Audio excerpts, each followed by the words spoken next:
ഞാൻ തിരിച്ചെത്താം. വിശ്വംഭരൻ അമ്മാവൻ തുടരുന്നുണ്ട്. ഇവിടെ ഇപ്പോൾ നിയമ നടപടികളുമായി മുന്നോട്ട് പോകുമെന്ന് പറഞ്ഞുവല്ലോ. മനുഷ്യാവകാശ കമ്മീഷൻ ഇടപെട്ടിട്ടുണ്ട്, റിപ്പോർട്ട് നൽകാൻ ആവശ്യപ്പെട്ടിട്ടുണ്ട്. ഏറ്റവും ഒടുവിൽ ഇപ്പോൾ ദേശീയ പട്ടികജാതി കമ്മീഷൻ ചെയർമാനുമായി BJP നേതാക്കൾ സംസാരിച്ചിട്ടുണ്ട് എന്നതിന്റെ വിവരം വരുന്നു. അപ്പോൾ അങ്ങനെ ഒരു ഇടപെടലിനുള്ള സാധ്യത ഇപ്പോൾ സസ്പെൻഷനാണ് ഉണ്ടായിട്ടുള്ളത്. മറ്റ് നടപടികളിലേക്ക് ഈ അന്വേഷണം പുരോഗമിക്കുമ്പോൾ പോകും എന്നതിന്റെ സൂചനകളൊക്കെ ഉണ്ട്. ഇതിൽ കുടുംബം ഇനി ആവശ്യപ്പെടുന്നത് എന്താണ്? ഏത് അന്വേഷണത്തിലാണ് നിങ്ങൾക്ക് വിശ്വാസമുള്ളത്? ആരെ സമീപിക്കാനാണ് നിങ്ങൾ ശ്രമിക്കുന്നത്? ഞങ്ങൾ നാളെ, ഇപ്പോൾ ഞാൻ നേരത്തെ പറഞ്ഞു കഴിഞ്ഞു, നാളെ നമ്മളെ MLA-യും CPM-ൻ്റെ ജില്ലാ സെക്രട്ടറിയും MP-യും ഞാനും ഈ മരണപ്പെട്ട നിതിൻ രാജിൻ്റെ സഹോദരിയുടെ ഭർത്താവും കൂടിയായ അശോക് കുമാറും ഞങ്ങൾ 4 പേരും നാളെ 10 മണിക്ക് DGP-യെ കാണാൻ പോകുന്നുണ്ട്. നമ്മളൊന്നും മനസ്സിലാക്കേണ്ട, ആ കുടുംബത്തിൻ്റെ നിവൃത്തികേട്. അവർ വാടക വീട്ടിലാണ്. ഈ നിതിൻ രാജിൻ്റെ അച്ഛന് പെയിൻറ്റിങ് ജോലിയാണ്, അമ്മ തൊഴിലുറപ്പിന് പോവുകയാണ്.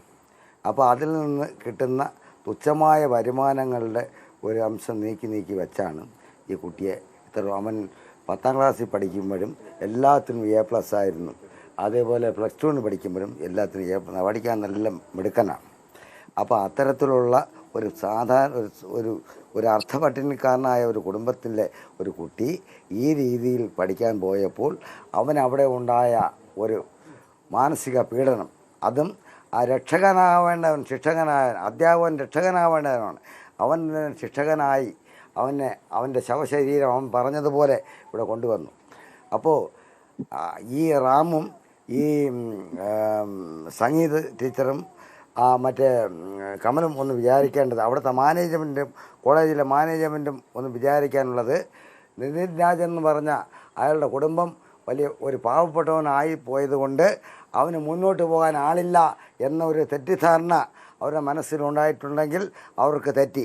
ഞങ്ങളുടെ നിതിൻ രാജിൻ്റെയും ഞങ്ങളുടെയും കുടുംബത്തിന് വേണ്ടി CPIM എന്നുള്ള ഒരു മഹാപ്രസ്ഥാനം മുന്നിട്ടിറങ്ങും. ഇന്ന് CPM-ൻ്റെ സംസ്ഥാന സെക്രട്ടറി സഖാവ് ഗോവിന്ദൻ മാസ്റ്റർ ഈ നിതിൻ രാജിൻ്റെ അച്ഛനെയും അമ്മയെയും സഹോദരങ്ങളെയും ആശ്വസിച്ചു പോയി. വീട്ടിൽ വന്ന് മരണത്തിന് വന്നു.